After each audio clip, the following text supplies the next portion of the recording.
నమస్తే తిరిగి వార్తలకు స్వాగతం. తణుకు 17వ వార్డులో వేద హాస్పిటల్ వారిచే ఉచిత మెడికల్ క్యాంప్ నిర్వహించారు. శిబిరంలో Veda hospital doctor Reddy Jyothikrishna, doctor Vedavathi పర్యవేక్షణలో పేదలకు ఉచిత వైద్యం అందించారు.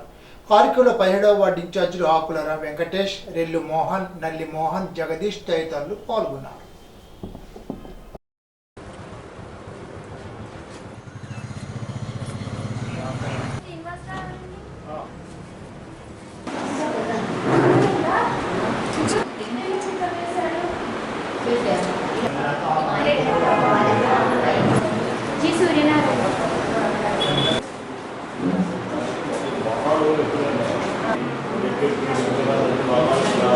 నా పేరు డాక్టర్ జ్యోతికృష్ణ, వేద హాస్పిటల్ నుంచి వచ్చామండి. ఇవాళ మనకి బీకే కన్వెన్షన్స్ వెనకాల ఫ్రీ క్యాంప్ పెట్టడం జరిగింది. పేషెంట్స్ అందరికీ ఫ్రీ మందులు ఇవ్వడం కానీ, బ్లడ్ టెస్ట్, షుగర్ పరీక్షలు కానీ, బీపీ పరీక్షలు కానీ చేయడం జరుగుతుంది.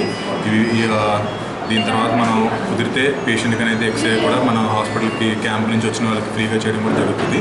తగ్గించడం కానీ జరుగుతుంది. దానివల్ల పేషెంట్ కానీ సదుపాయం ఈ అవకాశాన్ని వినియోగించుకుని వచ్చినందుకు ధన్యవాదాలు. All India civil service athletics championship పోటీలకు తణుకు మండల మండపాక జిల్లా పరిషత్ ఉన్నత పాఠశాల వ్యాయామ ఉపాధ్యాయులు శంకు సత్యనారాయణ ఎంపికైనట్లు పాఠశాల హెచ్ఎం ఆర్ మోహన్ బాబు తెలిపారు. గత నెలలో గుంటూరు నాగార్జున యూనివర్సిటీలో జరిగిన రాష్ట్ర స్థాయి సివిల్ సర్వీస్ అథ్లెటిక్ పోటీల్లో సూర్యనారాయణ 1500 మీటర్లు రన్నింగ్ విభాగంలో ప్రథమ స్థానం సాధించారని చెప్పారు. ఈ ఘనత కారణంగా ఈ నెల 19 నుంచి 21వ తేదీ వరకు పంజాబ్ రాష్ట్రంలోని చండీగఢ్లో నిర్వహించే అథ్లెటిక్ పోటీలకు ఎంపికైనట్లు వివరించారు. మండపాక పాఠశాల వ్యాయామ ఉపాధ్యాయుడిగా విధుల్లో ఉన్న సూర్యనారాయణ వరుసగా 2 సంవత్సరాల పాటు జాతీయ స్థాయి పోటీలకు ఎంపిక అవడం పట్ల పలువురు అభినందనలు తెలిపారు. బర్డ్ ఫ్లూ వ్యాప్తి వల్ల ఉపాధి కోల్పోయిన కూలీల కుటుంబాలను ప్రభుత్వం తక్షణం ఆదుకోవాలని ఏపీ వ్యవసాయ కార్మిక సంఘ జిల్లా సహాయ కార్యదర్శి బల్లచిన వీరభద్రరావు ప్రభుత్వాన్ని ఒక ప్రకటనలో డిమాండ్ చేశారు. బర్డ్ ఫ్లూ వ్యాపించిన కారణంగా కోళ్లపాలను నడుపుతున్న పౌల్ట్రీ రైతులు తీవ్ర సంక్షోభంలో కూరుకుపోయి ఆర్థికంగా చాలా నష్టపోయారని ఆయన అన్నారు. బర్డ్ ఫ్లూ వ్యాధి నిర్ధారణ కావడంతో ఆ పరిసర ప్రాంతాల్లో 3 నెలల పాటు కోళ్లపారాలు మూసివేయాలని అధికారులు ఆంక్షలు విధించడంతో అటు పౌల్ట్రీ రైతులతో పాటు పౌల్ట్రీలో పనిచేసే కూలీలు, కోళ్లకు అవసరమైన మేతలు ఎగుమతి చేసే వ్యాపారులు, కార్మికులు, కోడిగుడ్లు ఎగుమతి చేసే కార్మికులు, మాంసం విక్రయించే వ్యాపారులు, ప్రత్యక్షంగా పరోక్షంగా వేలాది కుటుంబాలు తీవ్రంగా నష్టపోతున్నాయని ఆయన పేర్కొన్నారు. అటువంటి పౌల్ట్రీ రంగం బర్డ్ ఫ్లూ వ్యాధి వ్యాప్తితో సంక్షోభంలో కూరుకుపోవడం వల్ల ఈ రంగంపై ఆధారపడి జీవిస్తున్న కూలీలందరినీ యుద్ధ ప్రాతిపదికన ఆదుకోవాలని వీరభద్రరావు ప్రభుత్వాన్ని డిమాండ్ చేశారు. వివిధ సేవా కార్యక్రమాల్లో భాగంగా 39 సంవత్సరాలుగా బోర్డర్ సెక్యూరిటీ ఫోర్స్లో లాన్స్ నాయక్ హోదాలో దేశానికి సేవలు అందిస్తున్న నెగ్గిపూడికి చెందిన Netala Bheemaiah BSF south Bengal frontier ఆధ్వర్యంలో కలకత్తాలో జరిగిన ఫోర్స్ వార్షిక పెట్టుబడి వేడుకలో Bengal governor doctor CV Anand Bose చేతుల మీదుగా పోలీస్ మెడల్ అందుకున్నారు. కండవల్లి కిషోర్ చారిటబుల్ ట్రస్ట్ బిల్డింగ్లో ఏర్పాటు చేసిన సన్మాన సభలో ఆయనను ఘనంగా సత్కరించారు. Kandavalli Kishore charitable trust founder, international basketball player, Narsapuram artist depot manager Satya Subbanareddy అధ్యక్షతన జరిగిన సన్మాన సభ కార్యక్రమానికి ముఖ్య అతిథిగా ఇచ్చేసిన Penugonda SVKP college principal Gubbala Thammayya మాట్లాడారు. కార్యక్రమంలో Kandavalli Kishore charitable trust chief partner Kishore తండ్రి Satyanarayana, MPTC Gudimetla Lakshman Reddy, Vivekananda school correspondent Gudimetla Ramareddy, Vidyarthi school correspondent Padala Venkatareddy, YBF president Chilla Balajireddy, Velagala Mallikarjun Reddy, Allam Bulreddy, అల్లం భాస్కర్ రెడ్డి, చిల్ల శ్రీనివాస్ రెడ్డి, కొత్త సత్యనారాయణమూర్తి తదితరులు పాల్గొన్నారు. నిడమర్రు, గణపవరం 2 మండలాల జిల్లా ప్రజా పరిషత్ ఉన్నత పాఠశాలలో పట్టభద్రుల ఎమ్మెల్సీ ఎన్నికల ప్రచార కార్యక్రమంలో కూటమి అభ్యర్థి పేరాభద్రుల రాజశేఖరాన్ని అధిక మెజార్టీతో గెలిపించాలని కోరారు. ప్రచారంలో మాజీ ఎమ్మెల్సీ ప్రభుత్వ విప్ మాజీ విప్ అంగర్ రామ్మోహన్ రావు, ఉంగుటూరు ఎమ్మెల్యే పచ్చమట్ల ధర్మరాజు, మాజీ ఎమ్మెల్యే గన్ని ఆంజనేయులు, పరిశీలకులు మూర్తి యాదవ్, కూటమి ముఖ్య నాయకులు పాల్గొన్నారు. ఉభయ గోదావరి జిల్లాలో గాడివేట్లతో భారీ ఎత్తున ఓట్లు వేయించే బాధ్యత కూటమి నాయకులు తీసుకోవాలని జిల్లా ఇన్ఛార్జి మంత్రి గొట్టిపాటి రవికుమార్ పిలుపునిచ్చారు. తాడేపల్లిగూడెంలోని దొరల కళ్యాణ మండపం వద్ద శనివారం ఎమ్మెల్సీ ఎన్నికల సమన్వయ సమావేశాన్ని నిర్వహించారు. ఈ సందర్భంగా రవికుమార్ మాట్లాడుతూ, గతంలో నిర్వహించిన సార్వత్రిక ఎన్నికల మాదిరిగా కూటమి నాయకులందరూ సమిష్టిగా ఎమ్మెల్సీ ఎన్నికల్లో పాల్గొని కూటమి ఎమ్మెల్సీ అభ్యర్థి పేరాభద్రుల రాజశేఖరాన్ని అటకండ మెజార్టీతో గెలిపించాలని కోరారు. తాడిపూడెం శాసనసభ్యులు ప్రభుత్వ బొలిశెట్టి శ్రీనివాస్ మాట్లాడుతూ, ఎన్నికల్లో పాల్గొనేందుకు గ్రాడ్యుయేట్లు సుదూర ప్రాంతాల్లో ఉండేవారు రావడానికి ఇబ్బంది పడితే వారికి ఓటు వేసేందుకు సదుపాయాలు కల్పించేందుకు కూటమి నాయకులు సమన్వయం చేసుకోవాలని, దానికి తాడేపల్లి నియోజకవర్గం తరపున కూటమి నాయకులు కట్టుబడి పనిచేస్తామని అన్నారు. ముఖ్యంగా పాపులేట్ వచ్చేసరికి ఏ కాన్స్టిట్యున్సీలో ఎవరికి నచ్చినట్టు వాళ్ళు పాపులేట్ చేస్తున్నారు. అది ఒక సిగిల్ పాపులేట్ పార్టీ నుంచి చేయమన్నారు. తప్పకుండా చేస్తాం. అది కూడా అదేవిధంగా ఓటు ఏ విధంగా వేయాలనేది కూడా అందరూ కూడా చెప్పని చెప్పాను. అదే చూసుకుంటాం. రెండో ఓటు వేయాలని చెప్పాం. అటువంటి జాగ్రత్త పడాల్సిన విషయాలు ఉన్నాయి. ఇందాక ట్రాన్స్పోర్ట్ అవన్నీ కూడా మన శ్రీనివాస్ గారు ఎమ్మెల్యే గారు అన్ని విషయాలు కూడా ఒకేసారి ఆన్సర్ చెప్పేశారు. ట్రాన్స్పోర్ట్ ఏ విధంగా చేయాలి, మిగతా అన్ని ఏ విధంగా చేయాలనేది తప్పకుండా రాజశేఖర్ గారు అన్ని ఊర్లు వచ్చి అన్ని సార్లు తిరగలేరు కాబట్టి మనమే కూటమి అభ్యర్థిని మనందరం ప్రభుత్వాల మీద వేసుకొని గెలిపించాల్సిన బాధ్యత అందరిపైన ఉంది కాబట్టి మనందరం కష్టపడి పనిచేసి కూటమి అభ్యర్థిని గెలిపించాలని చెప్పి మరోసారి కోరుకుంటూ ఉండే పోలీస్ స్టేషన్, ఉండే రైల్వే స్టేషన్లో శనివారం గవర్నమెంట్ ఐటీఐ కాలేజ్ విద్యార్థులు స్వచ్ఛాంధ్ర స్వచ్ఛ దివాస్ కార్యక్రమాన్ని నిర్వహించారు. ఈ సందర్భంగా వారు 2 ప్రదేశాల్లో పరిసరాలు శుభ్రం చేశారు. ముఖ్య అతిథిగా పాల్గొన్న ఉండి ఎస్ఐ నజరుల్లా మాట్లాడుతూ స్వచ్ఛ సేవా కార్యక్రమం ప్రభుత్వం నిర్వహించడం అభినందనీయమని అన్నారు. విద్యార్థులు చిత్తశుద్ధితో పాల్గొనవలసిందిగా కోరారు. కార్యక్రమంలో ITI principal Vignesh Srinivasaraju, police సిబ్బంది, ఐటీఐ సిబ్బంది తదితరులు పాల్గొన్నారు.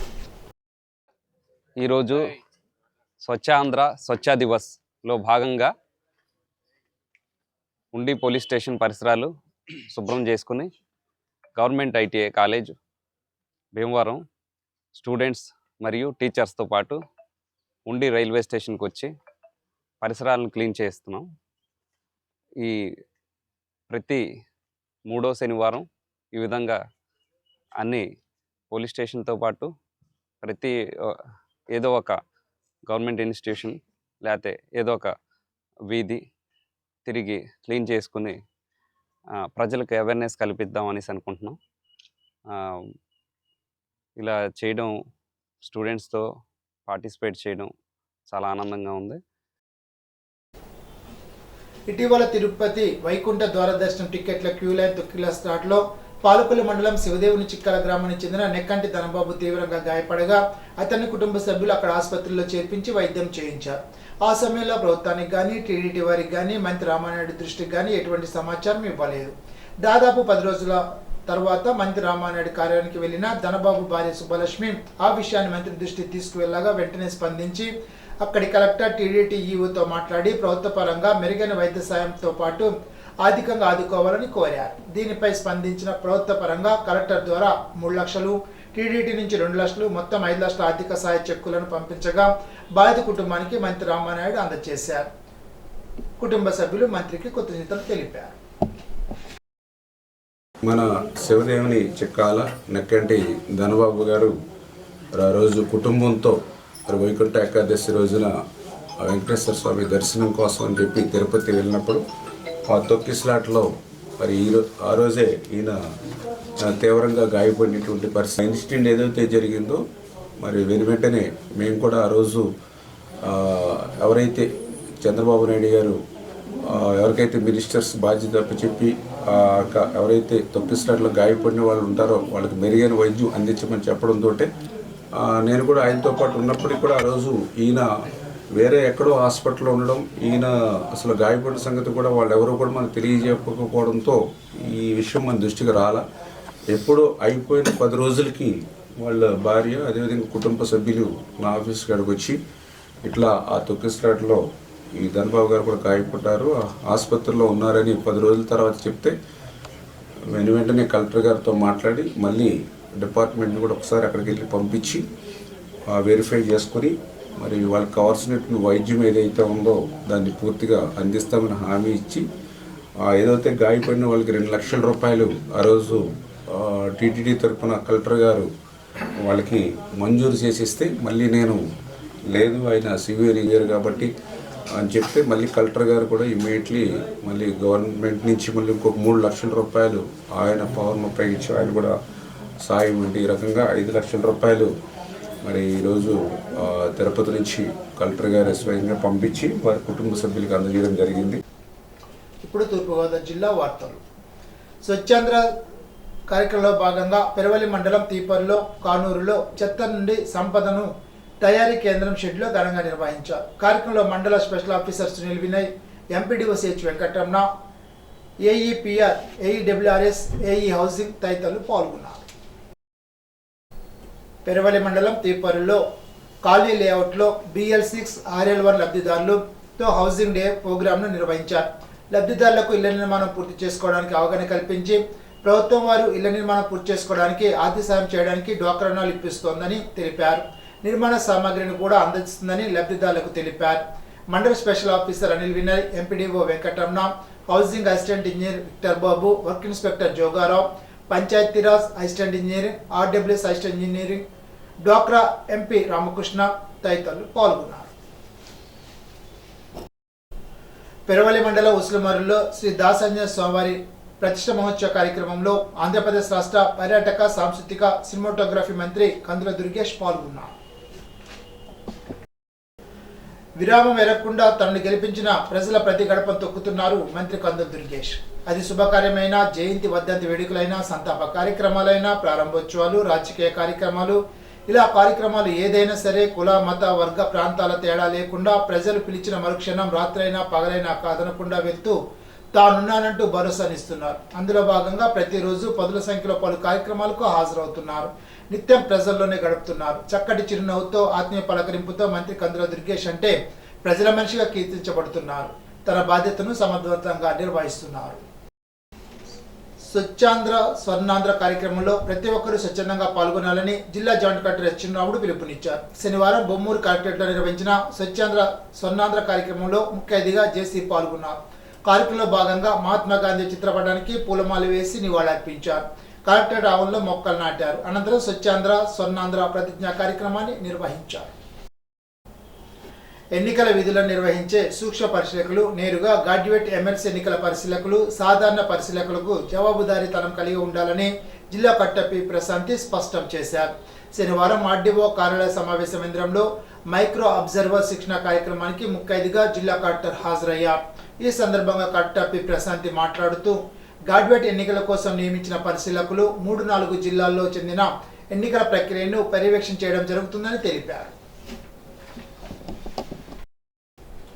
Pulugurtha handloom weavers cooperative society ద్వారా ఉత్పత్తి చేయబడిన మాల్టా చేనేత కాటన్ ఫ్యాబ్రిక్ సమకాలీన డిజైన్తో రూపొందించిన కాటన్ వస్త్రాలను వినియోగదారుల కొరకు రాజమహేంద్రవరం మాల్టా చేనేత వస్త్రాల విక్రయాలు అందుబాటులోకి తీసుకురావడం జరిగిందని జిల్లా కట్టపి ప్రశాంతి పేర్కొన్నారు. శనివారం అన్నపూర్ణమ్మపేట నేత బజార్లో మాల్టా పులుగుర్త చేనేత కాటన్ ఫ్యాబ్రిక్ వస్త్రాల విక్రయశాలను మాల్టా ట్రస్ట్ చైర్మన్ వ్యవస్థాపకురాలు హుసూరమ్మతో కలిసి జిల్లా కట్టపి ప్రశాంతి ప్రారంభించారు. ఈ సందర్భంగా జిల్లా కట్టపి ప్రశాంతి మాట్లాడుతూ మాల్టా నూలుతో తయారు చేసిన వస్త్రాలు పర్యావరణ అనుకూల ఉత్పత్తి ప్రక్రియకు ప్రసిద్ధి చెందిందని అన్నారు. మాల్టా బ్రాండ్ సాంప్రదాయ నేత పద్ధతులను, చేనేత వస్త్రాలతో ముడిపడి ఉన్న సాంస్కృతిక వారసత్వాన్ని కలిగి ఉందని తెలిపారు. రాజమహేంద్రవరంలోని ఆచార్య ఎన్జీ రంగా వ్యవసాయ విశ్వవిద్యాలయ పరిధిలో గల వ్యవసాయ కళాశాలలో స్వచ్ఛాంధ్ర కార్యక్రమాన్ని నిర్వహించారు. ఆంధ్రప్రదేశ్ ప్రభుత్వం ప్రతి నెల 3వ శనివారం స్వచ్ఛాంధ్ర కార్యక్రమాన్ని అమలు చేయాలని నిర్ణయించింది. ప్రభుత్వ ఆదేశాల మేరకు కళాశాల association dean in charge doctor Praveen ఆధ్వర్యంలో టీచింగ్, నాన్ టీచింగ్ సిబ్బందితో పాటు విద్యార్థులు ఉత్సాహంగా పాల్గొని కార్యక్రమాన్ని విజయవంతం చేశారు. మూలం వనరుల నేపథ్యంలో స్వర్ణాంధ్ర స్వచ్ఛాంధ్ర కార్యక్రమాన్ని 3వ శనివారం నిర్వహిస్తున్నామని జిల్లా గ్రామ పంచాయతీ అధికారి వి శాంతమని తెలిపారు. వైటీసీ ఆవరణలో శనివారం స్వచ్ఛాంధ్ర క్లీన్ అండ్ గ్రీన్ కార్యక్రమాన్ని నిర్వహించారు. కార్యక్రమంలో జిల్లా గ్రామ పంచాయతీ అధికారి, జిల్లా సమాచార పౌర సంబంధాల శాఖ అధికారి, జిల్లా సూక్ష్మ కేంద్ర సేద్య అధికారి, జిల్లా నీటి యాజమాన్య సంస్థ ఫుడ్ సేఫ్టీ అధికారి, మాక్ఫెడ్ అగ్నిమాపక, జిల్లా పరిశ్రమ అధికారి కార్యాలయాల అధికారులు, సిబ్బంది క్లీన్ అండ్ గ్రీన్ కార్యక్రమంలో పాల్గొన్నారు. ఇప్పుడు కోనసీమ జిల్లా వార్తలు. కోనసీమ తిరుపతిగా ప్రసిద్ధి చెందిన వాడపల్లి వెంకటేశ్వర వారి ఆలయంలో శనివారం సందర్భంగా సుప్రభేత సేవా కార్యక్రమాన్ని ఘనంగా నిర్వహించారు. స్వామివారికి తొలి హారతి ఇచ్చారు. పెద్ద సంఖ్యలో భక్తులు ఈ కార్యక్రమంలో పాల్గొన్నారు. 7 వారాల ప్రదక్షిణలు చేశారు.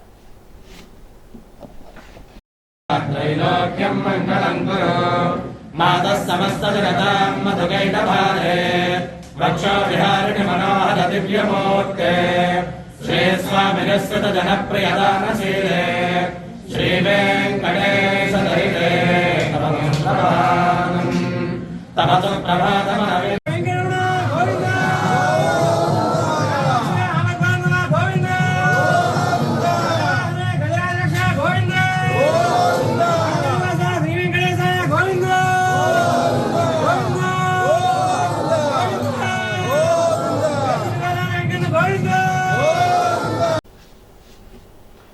కోనసీమ జిల్లాలో గల అంతర్వేది లక్ష్మీ నరసింహ స్వామివారి దేవస్థానంలో 17 రోజులకు హుండీలో లభించిన ఆదాయాన్ని లెక్కించగా 47,89,784 రూపాయలు వచ్చినట్లు తెలిపారు. ప్రధాన హుండీలో 46,76,268 రూపాయలు, గుర్రాల కాలయం వద్ద 86,241 రూపాయలు, అన్నదాన హుండీ ద్వారా 27,275 రూపాయలు వచ్చినట్లు తెలిపారు. 8.500 మిల్లీగ్రాముల బంగారం, 104.37 మిల్లీగ్రాముల వెండి వస్తువులు వచ్చినట్లు తెలిపారు. ఇప్పుడు ఏలూరు జిల్లా వార్తలు. పల్లాకు వైరస్ తెగులు సోకి నష్టపోతున్న కృష్ణా డెల్టా అపరాల రైతులను ప్రభుత్వం ఆదుకోవాలని ఆంధ్రప్రదేశ్ రైతు సంఘ జిల్లా కార్యదర్శి కె శ్రీనివాస్ డిమాండ్ చేశారు. శనివారం మండలంలోని మాదేపల్లి లింగారావుగూడెం తెగులు సోకిన పెసరా మినుం పంటలను ఆంధ్రప్రదేశ్ రైతు సంఘ నాయకులు పరిశీలించారు. తెగులు సోకిన అపరాల పంటల్లో లింగారావుగూడెం పంట భూముల్లో నిరసన వ్యక్తం చేశారు. అపరాల రైతులను ఆదుకోవాలని నినాదాలు చేశారు. ఈ సందర్భంగా ఆంధ్రప్రదేశ్ రైతు సంఘ జిల్లా కార్యదర్శి కె శ్రీనివాస్ మాట్లాడుతూ కృష్ణా డెల్టా పరిధిలో 2వ పంటకు సాగునీరు లేకపోవడంతో ఏలూరు, దెందులూరు, పెదపాడు మండలాల్లో వేలాది ఎకరాల్లో రైతులు అపరాల పంట సాగు చేశారు. వేలకు వేల రూపాయలు పురుగు మందులు ఖర్చు చేసిన సోకిన తెగులు నివారణ కావడం లేదని తెలిపారు. ఈనాటి బంగారు మాట. ఓడిపోతామనే భయంతో ప్రయత్నించకుండా ఉండడం కంటే ప్రయత్నించి ఓడిపోవడం మేలు. షేక్స్పియర్. ఈ వార్తలు ఇంతటితో సమాప్తం. తిరిగి బిజినెస్లో కలుసుకుందాం. అంతవరకు సెలవు. నమస్కారం.